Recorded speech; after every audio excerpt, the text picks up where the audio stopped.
सभी साधकों को जय श्री राम।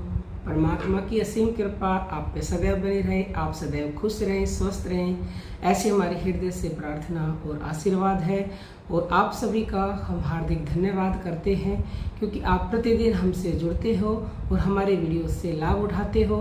और हमारा एकमात्र उद्देश्य है कि आप इन वीडियो से लाभ उठाकर परमात्मा से जुड़ें, अपना कल्याण इसी जन्म में करें। तो अभी चलते हैं आज के टॉपिक की तरफ। जय श्री राम प्रेमी भक्तों, आज का टॉपिक है जैसा आप सोचोगे वैसा ही मिल जाएगा, तुरंत एक पल की देरी नहीं लगेगी।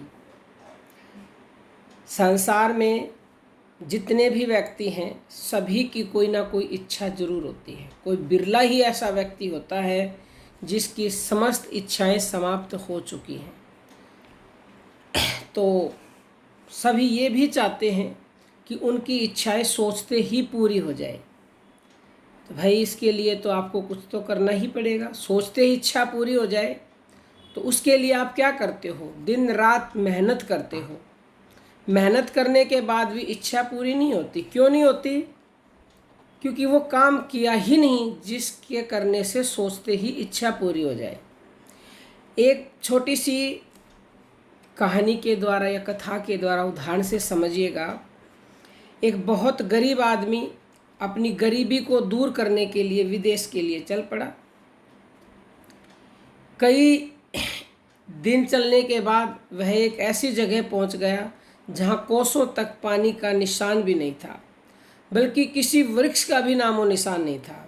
वह भूखा और प्यासा बड़ा व्याकुल हो रहा था, परंतु ऐसे मरुस्थल में उसके पास उन दुखों से छूटने का कोई भी उपाय नहीं था।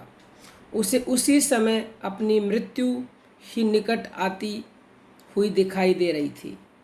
अचानक बहुत दूर एक हरे भरे वृक्ष पर उसकी नज़र पड़ी। उसने सोचा उस वृक्ष के पास अवश्य जल मिलेगा।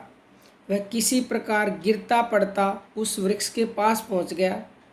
वह कोई साधारण वृक्ष नहीं था, परंतु उसकी महिमा का ज्ञान न होने के कारण उसके नीचे भी उसने अपनी मृत्यु को ही निकट बुला लिया। जब दरिद्र व्यक्ति उस कल्प वृक्ष की छाया में ठंडी हवा के लिए बैठ गया तो उसके दिल में पानी का ख्याल आया। ख्याल आने की देर थी कि वहाँ मधुर और निर्मल पानी का सरोवर बन गया। उस आदमी ने अपना मुंह धोया और जल पीकर शांत हो गया। पानी पी लेने के बाद उसको फिर भोजन का ख्याल आया। भोजन के बारे में सोचने लगा। उसने सोचा यदि भोजन हो तो बहुत अच्छा हो। यह सोचते ही बड़े सुंदर थालों में अच्छे अच्छे भोजन उपस्थित हो गए। भोजन करने के बाद जब उसे नींद आने लगी तो उसे बिस्तर और चारपाई की इच्छा हुई। सोचने की देर थी कि ये चीज़ें भी हाजिर हो गई और वह आराम से सो गया। जिसे सूखी रोटी भी नसीब नहीं थी, वह कल्प वृक्ष के प्रभाव से अमीरों जैसे ठाठ से सो रहा था। सोते सोते जब रात हो गई तब कहीं जाकर उसकी आंखें खुली। चारों ओर अंधेरा देखकर उसका दिल घबराने लगा। उसने लेटे लेटे ही सोचा कि यदि कोई शेर या चीता आ गया तो वह उसे चीर फाड़ कर खा जाएगा। वह तो कल्प वृक्ष के नीचे लेटा था। उसे जो कुछ सोचना था वही हो जाना था। उसके सोचने की देर थी कि खूंखार जानवर आ गए और उसे चीर फाड़ कर खा गए। ठीक इसी तरह आज मनुष्य की हालत है। यह जो मनुष्य शरीर मिला है यह कल्प वृक्ष की छाया है। मन में यह जैसी कल्पना करता है इसे वैसा ही मिल जाता है।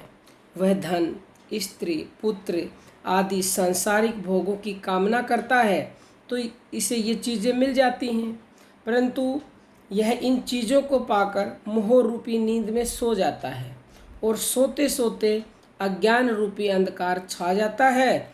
उस अंधेरे में काम, क्रोध आदि भयंकर पशु इसे चीर फाड़ कर खा जाते हैं।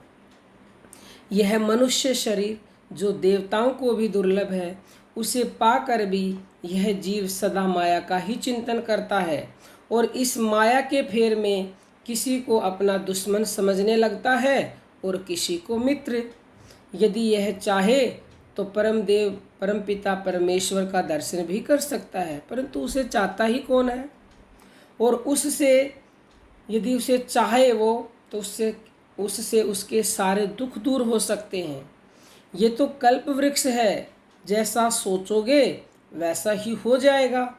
हृदय में परमात्मा की भावना करने से परमात्मा की और माया का चिंतन करने से माया की प्राप्ति होती है।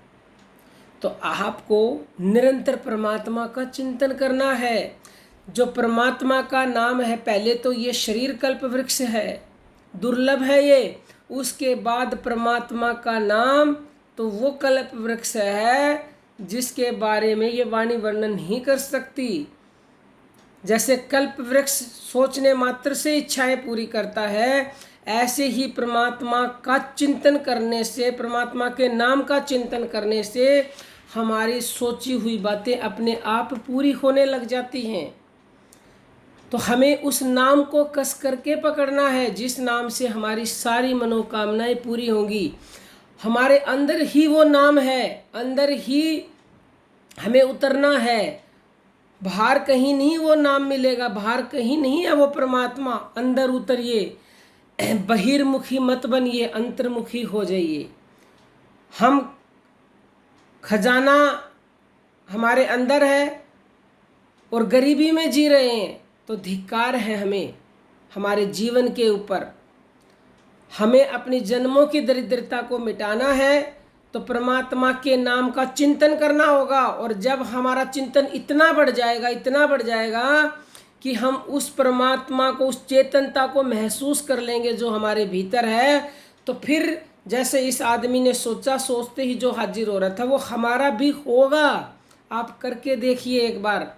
जिस भी भगवान को मानते हैं उसी के नाम का निरंतर चिंतन करें, निरंतर जप करें और अपने सारे दुखों को दूर करें। कोई भी आपका प्रश्न हो तो YouTube पर पूछ सकते हैं और मोबाइल नंबर है 9958515054, इस पर पूछ सकते हैं। ऑनलाइन गुरु दीक्षा के लिए भी इसी व्हाट्सएप नंबर पर मैसेज करें। 21 जुलाई का दिल्ली में सत्संग है गुरु पर्व पर, वहाँ आना चाहते हो तो भी जल्द से जल्द मैसेज करें। अब हम अपनी वाणी को विराम देते हैं। सभी साधकों को प्रेम भरी जय श्री राम।